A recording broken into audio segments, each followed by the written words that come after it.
Hey everybody, it's Mike. Welcome to Chip Damage. And today we're talking about a console that's very near and dear to my heart. We are talking about the Sega Genesis, or the Mega Drive to all my homies outside of North America. With the recent release of the Sonic the Hedgehog 2 movie, the upcoming release of the Sonic Origins collection, and the recent arrival of Sega Genesis games on the Nintendo Online Switch service, I thought it'd be a perfect opportunity to jump into the library of one of my favorite consoles. And yeah, it is one of my favorites because this right here, this actual console right here, is the very first video game console I ever owned. That was gifted to me long ago when I was a little boy. And yeah, anecdotally, back in the day, I'd played the NES. My father had one. I think he only had a copy of like Pinball and Jeopardy on it. I'd played Mario and everything. And when it came time for me to finally get my own video game console, the choice was between, of course, the Super Nintendo and the Sega Genesis. My best friend across the street had the Super Nintendo, and I loved Mario World, Mario Kart, and F-Zero. And my godfather, who lived down the street, had a Genesis with Pitfall, the Mine Adventure, and Miss Pac-Man, which I loved to death. And it was a tough decision back then, Didn't have enough money for both, and I had to decide between these two consoles I really loved. However, right before I made my decision, my older half-brother, who lived quite a distance away, was visiting us, and he brought over a copy of a game that he had on his Genesis, and that was Sonic the Hedgehog. And that was it. I mean, I still love my Super Nintendo. I loved Mario and everything, but I was a Sega kid after that. After I played Sonic, saw Sonic 2, I'd then go get Sonic 3, and I think I'd never been happier in my life when I bought my copy of Sonic and Knuckles, and I became a lifelong Sega fan. And to this day, it's still one of my favorite consoles to collect for, despite the rising prices of games. And I became a Sega kid all the way up until the Dreamcast died, and I branched off into other companies. But yeah, the Genesis is a console that I love so much, and I want to share some of my collection with you guys today. And to start, historically, right now in the collector scene and in the general gamer scene, the console wars is legendary. And as someone who lived through it, yeah, it was very dog eat dog between the Super Nintendo and the Sega Genesis. But recently, I see the favor of things slipping more in the Super Nintendo's favor. And I love that console to death. It's one of the greatest consoles ever made. But I'm starting to see a idea that the Genesis was only good because of Sonic and its sports games. And I have to strongly disagree. There are tons of good Genesis titles that can put it as a solid competitor to the Super Nintendo, but there are two problems with a lot of those titles. Number one, they're licensed and can't be re-released easily. And number two, they're crazy expensive and haven't been re-released, so most people don't even know they exist. So those are some of the types of titles that I would like to bring up today. Of course, you guys all know I'm a Sonic fan, but we won't be talking too much about that today because everyone knows those games. I do recommend you check them out, and I cannot wait for that new Sonic Origins collection. Despite some odd pre-order bonuses, I can't wait to see what they've done to those versions of the games in their most modern re-release. So, without further ado, let's jump into some titles. And to get all the YouTube stuff out of the way, if you like what you're about to see, please like, subscribe, and check out my other videos if you like this one. So, let's begin. Like I said, many Genesis titles that were fantastic were licensed and unfortunately probably won't see a re-release anytime soon. And one that you could still get at a reasonable price that falls under a lot of people's radar is right here. Tiny Toons Acme All-Stars. Now, for any millennial, you already know what Tiny Toons was. Tiny Toons was an amazing show that came out in the early 90s that was about the proteges of the classic Looney Tunes like Bugs Bunny and Daffy Duck. They had their students like Buster Bunny, Babs Bunny, and Plucky Duck. And they had a ton of games on the Genesis and the Super Nintendo, a lot of which are really good. A lot of them are platformers a la Sonic and Mario. But what you have right here is a little different. This is a fantastic pseudo sports games. Think of in the vein of NBA Jam, where you get to play as a ton of the Tiny Toons. It says right here on the back, 14 of your favorite characters in soccer and basketball games. And this game controls well, it looks great sprite work, it's funny, and you can have up to 4 players if you have that weird Genesis multi-tap that 5 people had. But if you're looking for something to just kind of pop in and play with friends, or if you're just a fan of really solid sprite work, this is a game to check out. And of all people, Konami made this. I can't see this getting re-released. Warner Brothers games don't get re-released too often. I mean, we got lucky with Disney re-releasing their DuckTales games, but this is a whole other ball game. So I would suggest that you hunt this down. It's still reasonably affordable, and that is Tiny Toons Acme All-Stars. I love this game. Got to check this out. Sticking with some games that are very 90s themed, we're talking about a more rare title that is somewhat infamous, and that is Michael Jackson's Moonwalker. Yes. Michael Jackson, if you didn't know, was heavily involved with a few Sega projects. It's one of the biggest internet rumors that turned out to be true, and it's the trivia of Michael Jackson helping compose the Sonic 3 soundtrack is kind of did you know that Mario 2 is Doki Doki Panic? Everyone knows it, but it's a well-known piece of trivia. What most people don't remember about Michael Jackson's involvement with Sega is that he had a fantastic game that came out very early on the Genesis, a year after launch, and that is Michael Jackson's Moonwalker. This is a very bizarre game where you play as Michael Jackson in his white suit and hat going around saving children from from kidnappers, and you use Stardust to fight them. There are many fantastic videos on this game, including a legendary one by the Angry Video Game Nerd. That's how I came into contact with this game, but I decided to pick it up myself and play it. It's a solid game. Great music, great sprite work, especially for an early pre-Sonic Genesis game. A lot of creativity, wacky fun. Kind of expensive now, especially with Michael Jackson's passing and everything that's happened. This game will not be getting a re-release, so it's kind of hard to get, but it's a collector's piece for both people who who want good Genesis games, Michael Jackson collectors, and nostalgia hunters. But if you just want a solid, weird game on the Genesis, Michael Jackson's Moonwalker, you can't go wrong. Pretty good game. Really weird. I don't want to get into the behind the scenes of that too much. But let's continue on. Yet again, another licensed game that's often not brought up in relation to the Genesis having a great library of games, and that is X-Men 2 Clone Wars. Now, X-Men are going to get very, very popular very, very soon with their inclusion into the Marvel Cinematic Universe. And I think this is a good time to bring up this title. There were tons of X-Men games on the NES, the Super Nintendo, and the Genesis. A lot of them good, a lot of them crap. This, however, I think is the best one. Now, there is an Capcom X-Men game called Age of Apocalypse on the, or Mutant Apocalypse on the Super Nintendo. Solid game. However, I got to give it to this one. X-Men 2 Clone Wars. This is one of my favorite games on the Genesis. You get to pick from a myriad of the X-Men characters. Beast, Cyclops, Gambit, Psylocke, Wolverine, Nightcrawler, and you can unlock Magneto. They are each very unique in their abilities. You can use their abilities at will. The levels are great. The music's fantastic. You fight a wide roster of characters. There's a huge difficulty curve where the game starts kind of easy and gets incredibly difficult near the end. But I have to say, just in terms of control and design, this is probably my favorite X-Men game. Somewhat hard to get right now, but hunt it down before X-Men really blow up. This is one of my favorite titles on the Genesis. X-Men 2 Clone Wars. If you're a Marvel fan, a Genesis fan, you gotta get this one. This is my favorite X-Men game ever. And I doubt that's going to get a re-release anytime soon, much like the next game, another licensed game, and that is The Terminator. Yes, even though Terminator came out in 1984 and this game came out way after that, I believe in 1990, this is a solid game. Now, most people, when you're talking about the 16-bit era of Terminator games, you're going to hear the two Terminator 2 games. You're going to hear about the Terminator 2 arcade port to the Genesis and Super Nintendo, the first-person one that everyone played in the arcade in my day. And you're going to hear about the side-scrolling one as well. But Terminator 1 also had a solid game on the Genesis. You play as Kyle Reese, and you are being pursued Nemesis style by Arnie, by the Terminator. It's a slightly shorter game, decently difficult, but very beatable. This is what I beat this as a little kid, and I still can't believe I did it. And I'm not super talented, so that shows you that this is a very playable and fun game that's often overlooked in comparison to its sequels. Now, there is a Sega CD version of this game, but that game is impossibly difficult and also quite expensive. So if you're looking for a regular version of this game, looking for a solid Genesis title that's not going to get a re-release, look for the Terminator. This one, pretty solid.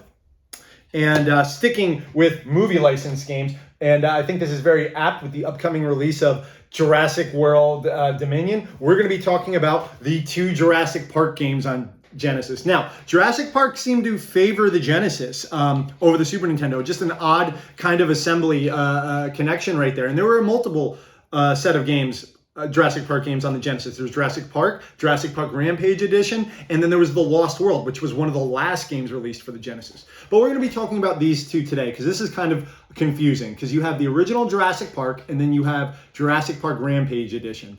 Is this Rampage Edition an enhanced version of it? No, this is a sequel, a straight sequel. For whatever reason, they didn't decide to call it Jurassic Park 2 or whatever, Jurassic Park The Adventure or Jurassic Park Continued. No, they just called it the Rampage Edition to be super confusing. So a lot of people are actually pretty familiar with this one. This was a solid, pretty big game on the Genesis.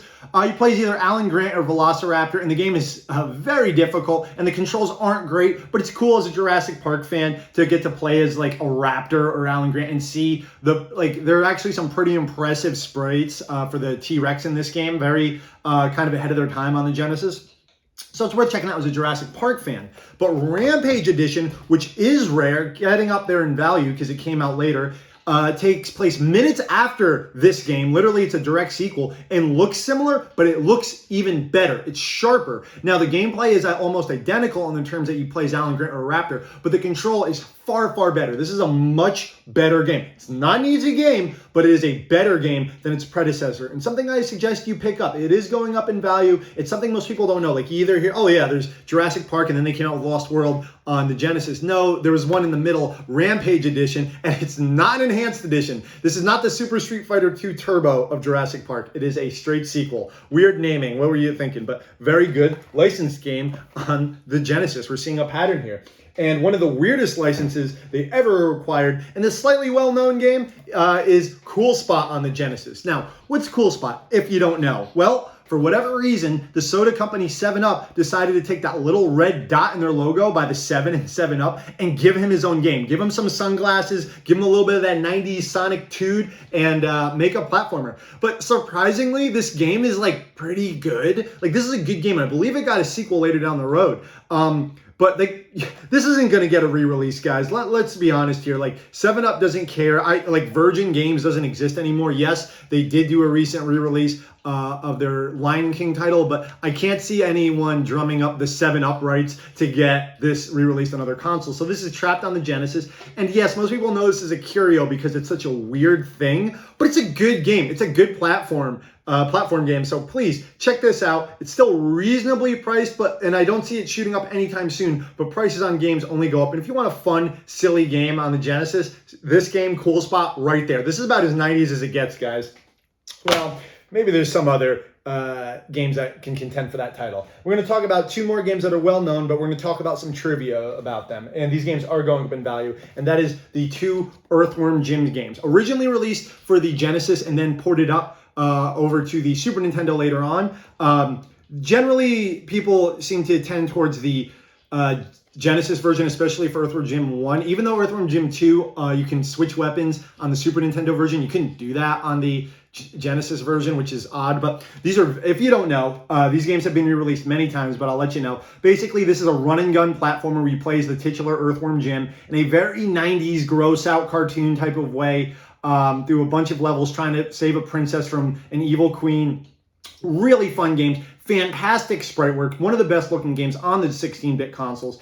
And there are multiple versions of these. Earthworm Jim 1 was re-released on the Sega CD with bonus content. Incredibly expensive. Incredibly expensive. I've yet to ever play that version. I'm super interested in getting that one day, but I got to get the right price. And ditto for the price being super high on the Earthworm Jim 2 port for the Sega Saturn. Incredibly expensive. Apparently some bonus content as well.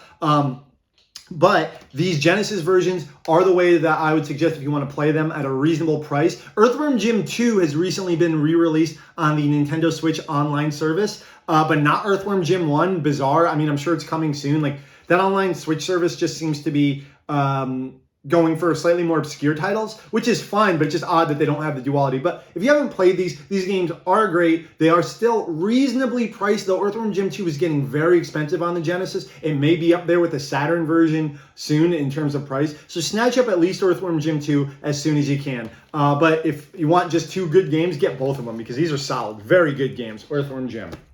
Now, we're going to step away from a licensed game to a game that most people don't associate with the Genesis, but something you got to play. I've seen this game on a lot of top 10 lists of Genesis games, and that is Strider for the Genesis, an early gem, one of my favorite Genesis games. Yes, if you didn't know, this blonde white guy, yeah, this is Strider, as in the Strider from Marvel vs. Capcom 1 and 2 with the brown hair and the mask. This was his Americanized cover art, and this is the game that he kind of broke out of. There is an NES Strider game. It is not as good as this. It is nothing like this. This is a more like run hack and slash type of side scroller. One of my favorite games on the Genesis. Huge effects, tons of enemies, super agile. There's tons of slowdown, but like the slowdown actually makes the game kind of like doable. It's kind of like the charm of the game. One of my favorites. This game has been released in a multitude of collections. Capcom collections in particular on the like original Xbox and PS2. It was also available if you bought a physical copy of Strider 2 on the PS1, but that game is super collectible. And this game in general just kind of getting harder and harder to get. One of the top 5 games I'd say on the Genesis, so I definitely suggest you check this out. And I think people would want the this physical version just because of how ridiculous this cover is. Like this, you're not going to get this anymore. Like this is so great. I would love to have this physically, but Capcom heads, this is the game. This is one of the best games on the Genesis. Please run out and get Strider. Now, another one of my favorite games on the Genesis, another licensed game that's definitely not getting released anytime soon, and that is Ghostbusters on the Genesis. Yet again, there's another video on this game that the AVGN did many, many years ago. That's how I came in contact with this game, but I was also a huge Ghostbusters fan. Now, there are a multitude, can't drop that too hard. There are a multitude of Ghostbusters games on the multitude of platforms at the time. NES, I think there was one on like Commodore and what have you. But this one right here, just Ghostbusters on the Genesis, is the one you want to play. It's goofy. It's fun. It's difficult, but not unbeatable. I have beaten this myself. If you're looking for something that's like screaming 90s with a little bit of attitude, with some 80s charm from Ghostbusters, you got to get this one. One of my more favorite games on the Genesis, never getting a re-release. Please check it out, Ghostbusters on the Genesis. This is expensive. We're going up in price, especially with the recent release of Ghostbuster Afterlife, Ghostbuster stuff in general just going up. Screw the NES ones, screw all that. Please get it on the Genesis if you want the best Ghostbusters game, even though I love that 2008 Xbox 360 game. Now we go from one of the best licensed games to one of the worst and the well-known one. We are talking about Shaq Fu. Now a lot of people know about Shaq Fu because this game is so bad that Shaquille O'Neal himself has recently released a Kickstarter game, Shaq Fu 2, but it is not like this. That is more of a beat 'em up. This is a straight fighting game that Electronic Arts, EA, did back in 1994, I believe.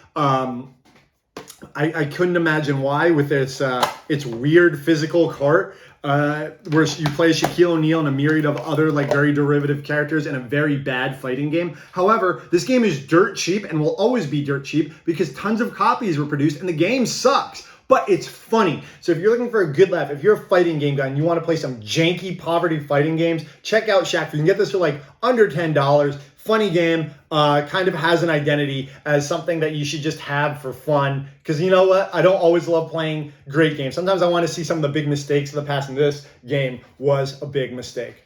Now, we're going to get away from that, and we're going to talk about another mistake that the Genesis made, particularly Sega of America, by not bringing this game over to the United States. Now, this game that I'm about to talk about was released in Europe and Japan, however, never brought over officially for years and years to North America, and that's a real shame because this game is fantastic, and that is Alien Soldier. Now, what you're seeing here is a homebrew copy, which I'm usually not a huge fan of, but I saw this, and it had the actual Genesis cartridge that I could pop in my Genesis and play. This is a fantastic run and gun game. Think Gunstar Heroes mixed with Contra, but you're a chicken alien with a ton of aliens running at you. One of the best games on the Genesis in terms of what it displays the Genesis's hardware. And this is available to play in other ways now, which I'll get into in a little bit. But at the time, this game was actually quite hard to come by because, like I said, it never came out in North America. So I snatched up this homebrew copy just to be able to play it on original hardware. But Alien Soldier is a game that you should check out. I believe it is now on the Nintendo Switch Online service. Play this any way you can because that is going to be a way cheaper than importing this from Japan or Europe. And on the note of unreleased games, this is an interesting one. You'll see where I'm going with this. We are talking about Mega Man: The Wily Wars. Yet again, a game that I believe was only released in the US through the Sega Channel, the online Sega Genesis service that no one had back in the 90s. What this is a Genesis 16-bit remake of Mega Man 1 through 3 from the NES, all in one cartridge. And it's great. It's really good. It's got like a different feel and a different look, obviously. than the original versions. And yet again, very hard to come by this game because you need to import it back in the day. So I got a homebrew copy, which yet again, it was the only way I could play this when I originally got this like 10, 12 years ago. However, this game has been finally getting some love lately, and we'll talk a little bit more about that in the future. But one of the best ways to play this now was just arrived on my doorstep not long ago, and that is right here, the Mega Man Wily Wars Collector's Edition. Now, what is this? This is wild. Like, what is this modern-looking thing? This isn't a Genesis game, Mike, you say? Well, actually, it is. Limited Run Games, along with Retrobit, kind of two companies that are great at bringing back older games and re-releasing digital-only games as physical games, decided to make an actual Sega Genesis cartridge game. Now, I haven't opened this up yet. I might do an unboxing of it later, but this is something that is very special to me and something very cool. Pretty much Limited Run and Retrobit decided to make a physical Genesis cartridge for this game, and this is legit. This is a licensed Capcom Sega game that you can pop into a Genesis, a brand new Genesis game. And it came with a ton of stuff, which I'll go through an unboxing video, look through for that. But it came with like the cartridge, posters, artwork, a history book on it. But yeah, so it's very funny that I had to go through hoops to get this homebrew copy, to get the cartridge. And then years later, they have officially released it. So in a lot of ways, this is one of the last officially released Sega Genesis games. These are pretty valuable now, but it is a very cool thing to have. And there's another way to play this game, which we'll talk about in a little bit. So if you don't want to drop the dough on this or get a homebrew cart like this, there's another official way to play this. Unfortunately, there's no digital version of this yet. Very bizarre, because all the other Mega Men are available digitally, and Wily Wars never getting any love. But if you're a Mega Man fan, you want to play these, trust me. But we're going to be moving on to some more games first. Now, Genesis is famous for a few things. Sonic, great sports games, the myriad of titles I was just talking about, but it also had some failures. And that's what we're going to be talking about today, because I got really into Sega, guys. I didn't just have the Genesis. I decided to go all the way and create this Frankenstein's monstrosity. Yes. What is this? Well, if you don't know, this is a fully powered up Genesis. What does that mean? Well, you see the Genesis Model 2 model right there, attached to the Sega CD right here, and the Sega 32X on top. Now, what are these? These add-ons, these physical add-ons, were two semi-failures that Sega released to extend the life of the Genesis. Now, why do I say semi? Well, the Sega CD, which came out earlier, was decently well sold. I believe it sold over 1 million units. It was very expensive at the time. No one my age had something like that. And the 32X is just a bona fide failure.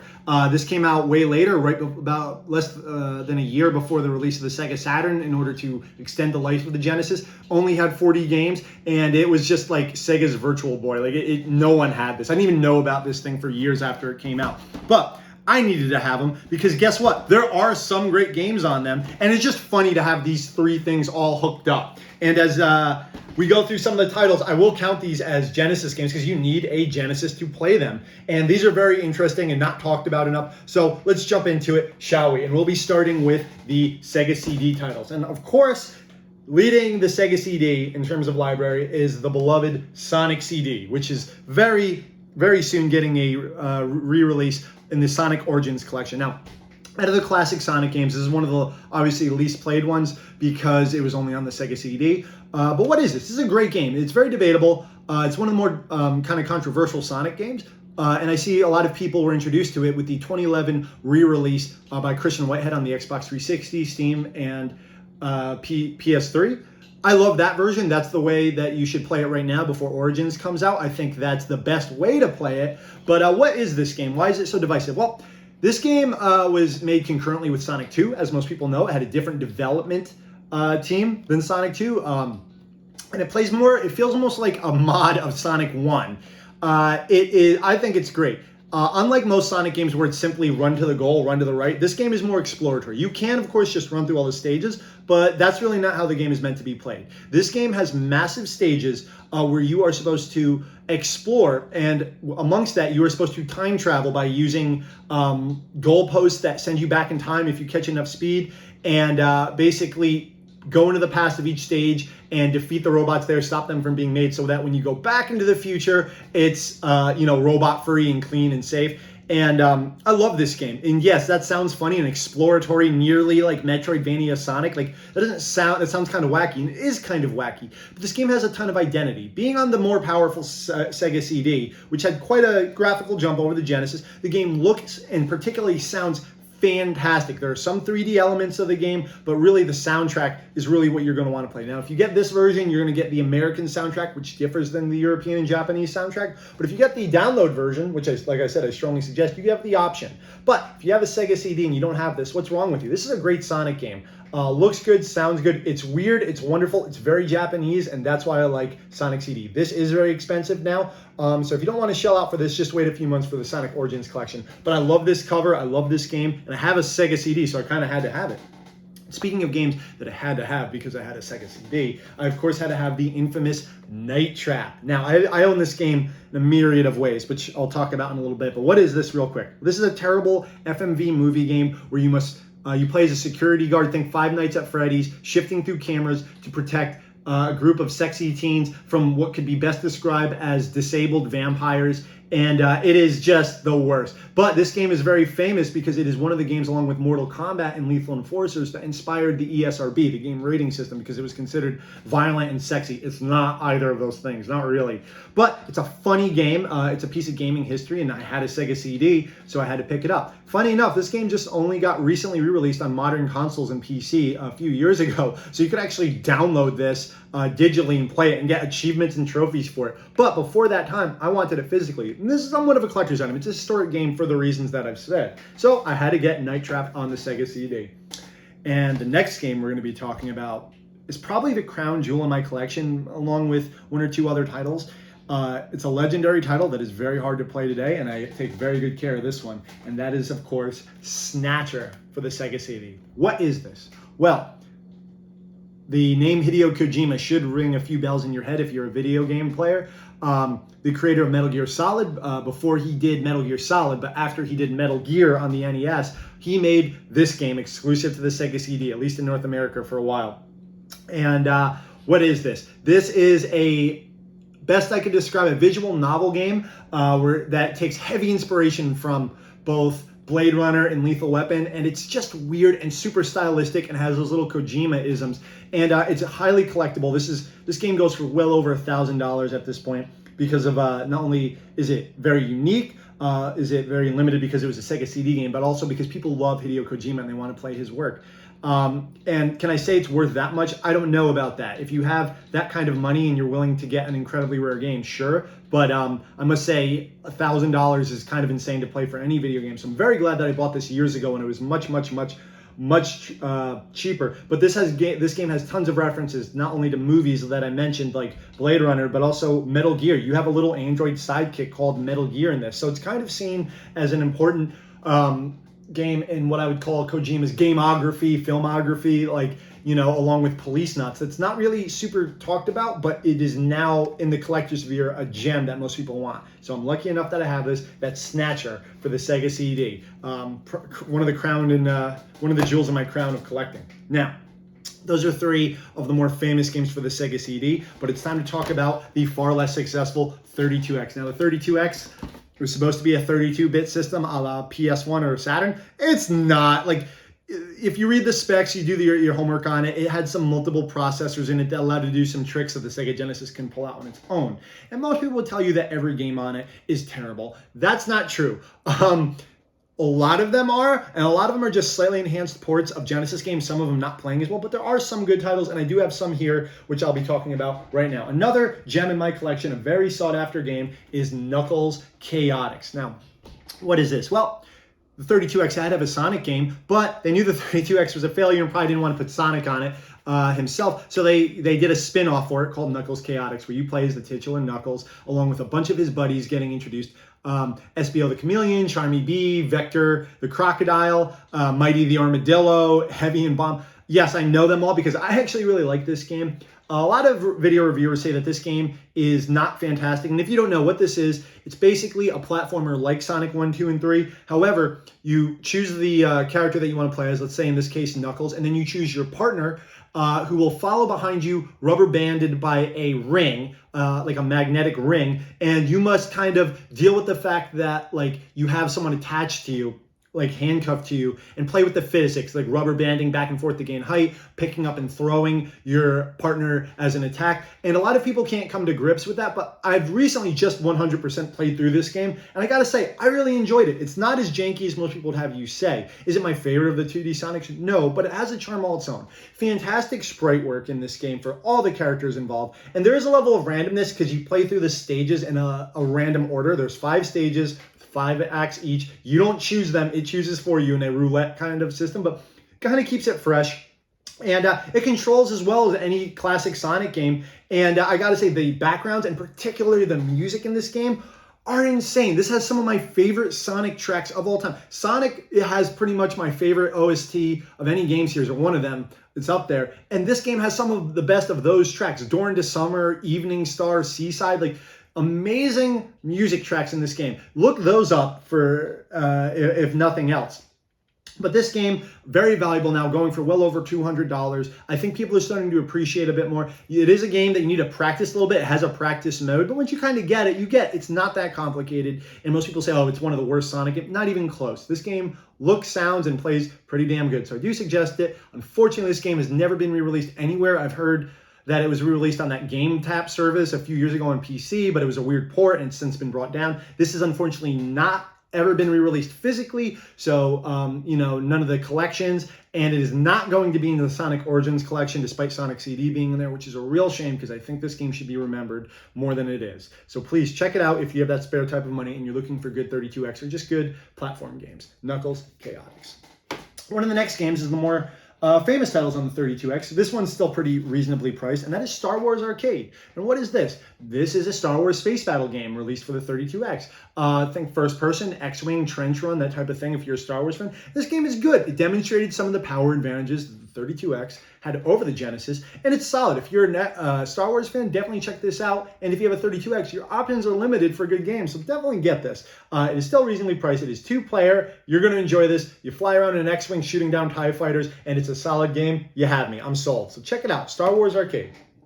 And if you're speaking of the arcade and you're a fighting game fan, you got to get this on the 32X, and that is Virtua Fighter 1. Yes, there aren't very many ports of Virtua Fighter 1. Despite it being a fairly famous fighting game series, it's kind of hard to get a good port of Virtua Fighter 1. Now, there is one on the Sega Saturn, but believe it or not, despite that version looking better, this version plays a bit better. It was developed by AM2, the developers of the original arcade game, and they did a great job making this game play right. It feels solid. It's a little blockier than its Saturn counterpart, but its hits are more solid. The control is more concise. It's just a really good game. And it is still reasonably priced. That is Virtua Fighter 1. Like I said, not a game that gets re-released often. And with the recent release of Virtua Fighter 5, I find more fans getting interested in that series. And if you're a collector, this is a solid port of a game that isn't talked about a lot. But it is what I'm led to believe the first true polygonal 3D fighter. And those are pretty popular these days. So embrace the history and check out Virtua Fighter on the Sega 32X. And that's going to do it for that. 3 games on the Sega CD and 3 games on the 32X. But we have a little bit more to talk about today. All these games are fantastic. And luckily, the Genesis has been getting a little bit more recognition, like I said earlier, with the Switch Online services. But there are other ways to play these fantastic games. And recently, it has been getting easier and easier to play some of these harder to get games. And we're going to talk about some of those now. These are more modern ways to play these great games. So starting with I guess you would say the oldest version, there are multiple Genesis collections that I suggest on other systems. If you have a GameCube, PS2, or Xbox, the very famous Sonic Mega Collections are not just great collections of Sonic games, but they're also great collections of some Genesis games. You can play games like Vector Man, The Blob, Vector Man 2, especially on the Sonic Mega Collection Plus on the PS2 and Xbox. It has a few more Genesis games than the original GameCube release. So if you're looking for great ways to play the Sonic Collection or some bonus Genesis games, these are solid. You may have some input lag if you play them on a modern television. You might have to tweak that a little bit, but they're great ports, I got to tell you. Then a few years after that, we got the Sonic's Ultimate Genesis Collection on the Xbox 360 and PS3. This is an incredibly huge collection. This is 50 games on it. 41 from the Genesis, including all the Sonics, Streets of Rage, Golden Axes. Great collection. and 9 Master System arcade games thrown in there to boot. So it's a really great package. Only like very cheap now, very easy to get. Definitely get a lot of bang for your buck. The only problem with this is you cannot play the locked on Sonic and Knuckles games. Like you can't lock Sonic 3 and play Sonic 3 and Knuckles, or Knuckles and Sonic 2. Very odd decision. It could have been done, but it was probably just rushed. But this is a cheap way to play 41 fantastic Genesis games. If you still have a 360 or PS3 laying around, definitely check it out. Now, the most recent Genesis collection, the Sega Genesis Classics, released on all modern platforms and Steam, it's a little bit more controversial. Yet again, this has 50 games on it, but the emulation on these is a little funny, particularly like on Sonic 1 and 2 and all that. Like there's a little bit of input delay, not in every game, at least every game that I've played, but this is a solid collection regardless. It's a cheap collection. You get fantastic games like Virtua Fighter 2 and the Vector Man, Ristar, fantastic game, Shinobi. I'm looking at the back. You play Toe Jam and Earl on this. So you get a lot. The thing is a $30, $40 collection. So if you're looking to get a few more games than the Nintendo Switch Online service is offering, this is a pretty good setup. Like I said, it doesn't control perfectly, but you get some bonuses, some challenges, some mirror mode. So it's worth checking out for the price if you're looking to kind of begin your dive into the Genesis collection. I've heard this like really derided, but it's not as bad as a lot of people say. Like there's a little bit of input lag if on Sonic, like I said, which is annoying, but it's not the worst. The only real crime that this game commits is it doesn't have Sonic 3 and Sonic and Knuckles. It only has Sonic 1 and 2 and some of the spin-offs. But there's licensing issues due to Michael Jackson's involvement, and we do have the Sonic Origins collection coming out soon. So check it out. Despite some bad things, it's a great collection of games. It's got all 3 Streets of Rages on here, guys. You can't beat that. But those are more traditional ways to play Sega Genesis games on more modern consoles going forward. However, there is something that was released just in the last 3 years that is a great piece of Sega history, a great collectible, and a great way to play these games, and that is, of course, the Sega Genesis Mini. Now, a couple years ago, as many of you know, the Mini craze was in full effect. There was an NES Mini, there's a Super Nintendo Mini, there's a TurboGrafx Mini, a PlayStation Mini. What are these? These are little plug-and-play systems that have preloaded games on them that basically just plug into your TV, and you have right there great emulation of these old classic games. And of course, Sega got on these. Now, the difference between these and the ones that you find at Walmart, this has been well documented, is like this particular one was made by Sega, was endorsed by them, and is far better. Now, I do suggest you get one of these if you're interested. They are very cool. This is my favorite of the minis, mostly due to the number of titles. Now, the Super Nintendo I love, but that has 21 titles. This has 42. And it's not simply a matter of quantity versus quality. Some of these games are fantastic, and there's a bit of history with this that kind of makes it extra special. So a lot of the games that you would expect are on here. Sonic 1 and 2, no Sonic 3 or Sonic and Knuckles. Yet again, a huge shame. But you have some very rare titles on here as well. Some great games that have finally been getting some recognition, like Castlevania Bloodlines, as well as Mickey Castle of Illusion. These are games that are kind of hard to get. And this game, this mini, is technically the first North American release of this game here, Mega Man The Wily Wars. You have this game, this very vaunted game, getting released in North America legally for the first time right on this collection, which was extra cool. It's one of the reasons I want to pick it up. But there are 2 bonus games on here, much like how the Super Nintendo Mini had the release of Star Fox 2, a game that was canceled very far in development. This game has it as well. There's a version of Tetris on here. Tetris never got officially released on the Sega Genesis. There was like a prototype beta that was super, there was like 5-10 copies of, but this is the first official release of Tetris on the Genesis. Solid version of Tetris, you can't really go wrong. As well as Darius, the side-scrolling shooter. That is a brand new version of Darius, the arcade game, made by M2 for this collection. So you get 2 games that were never really released, 1 game that was never released in North America, and a bunch of fantastic and hard-to-find games, like I said, like Castlevania Bloodlines, all on this this mini console. And it's really great. This came with 2 controllers. Unfortunately, North America came with the 3-button controllers instead of the 6-button controllers, c'est la vie. But still, this is a fantastic box. It's still reasonably priced. I mean, it's going for over $100 at this point. But if you're looking for some of the best emulation options, this is it. This also includes tons of Japanese versions of the game. So if you want to play like Japanese Sonic, you can. It turns Dr. Robotnik's Mean Bean Machine into the original Puyo Puyo. You have those options. So this is a fantastic, and I'm not one to dive more into the mainstream options. I don't have a ton of plug and plays or anything like that, but this is really worth the bang for your buck because Sega went the extra mile and added some exclusive titles, and the titles they did pick are fantastic. Sega Genesis Mini.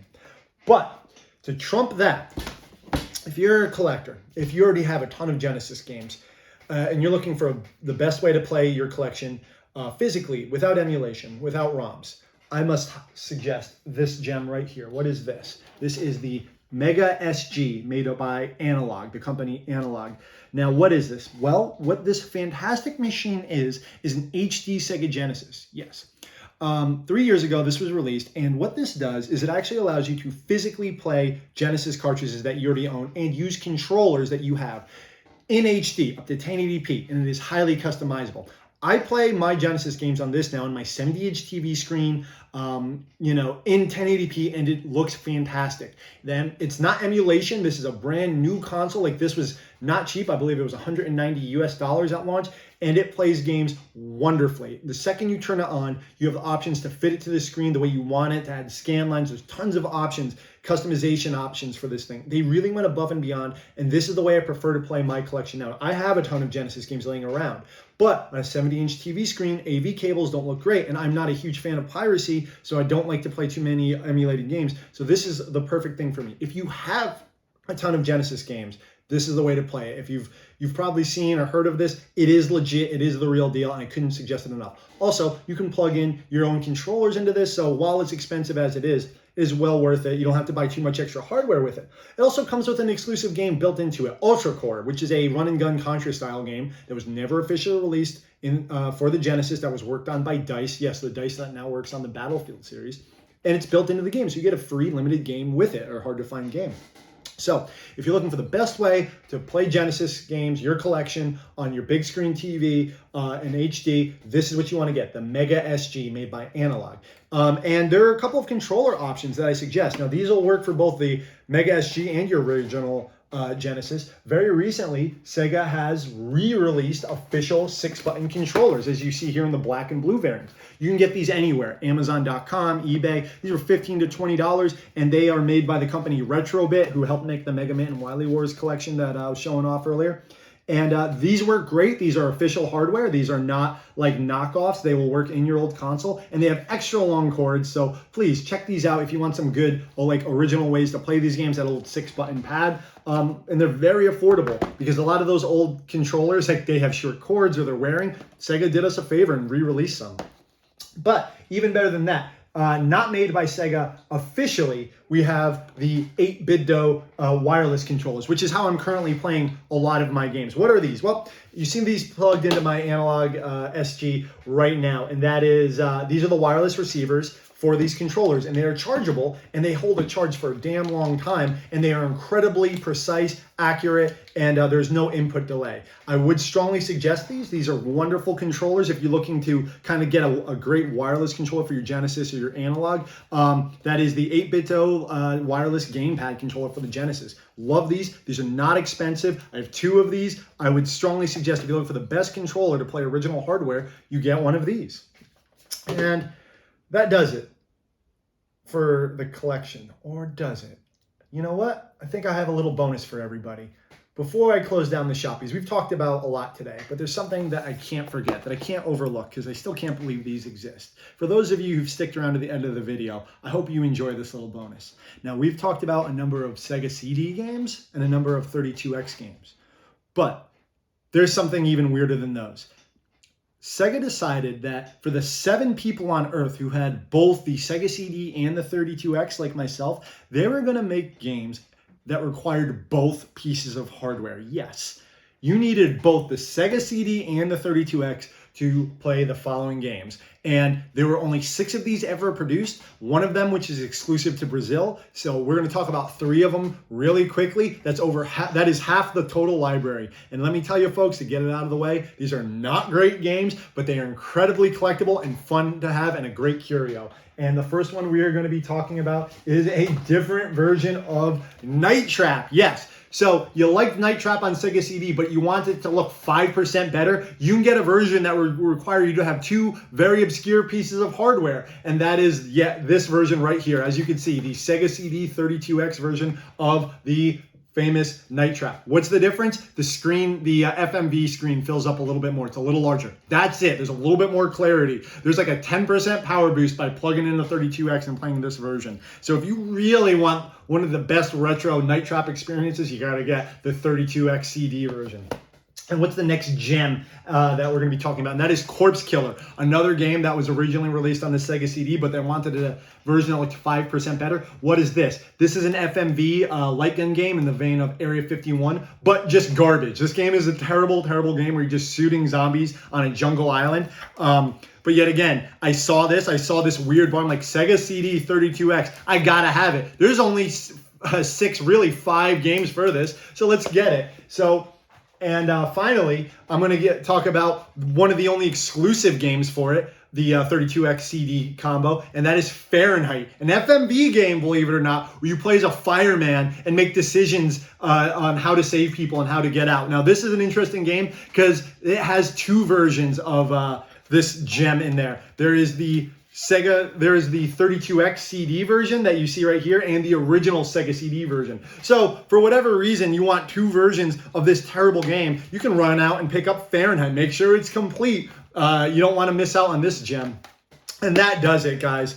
Those are some of my weirder, rarer, and more obscure Genesis games and some of the best ways to play these games now and today. Like I said, for anyone out there who's hesitant and wants to play their collection on the best piece of hardware, get this analog. It's not cheap, but this Mega SG is a godsend for those who don't want to hook up their old Genesis or it's stopping to work or you want to play on a more modern setup. And that's what I've been doing very recently as I prepare for the Sonic Origins collection. I kind of wanted to play some of the games in their original form.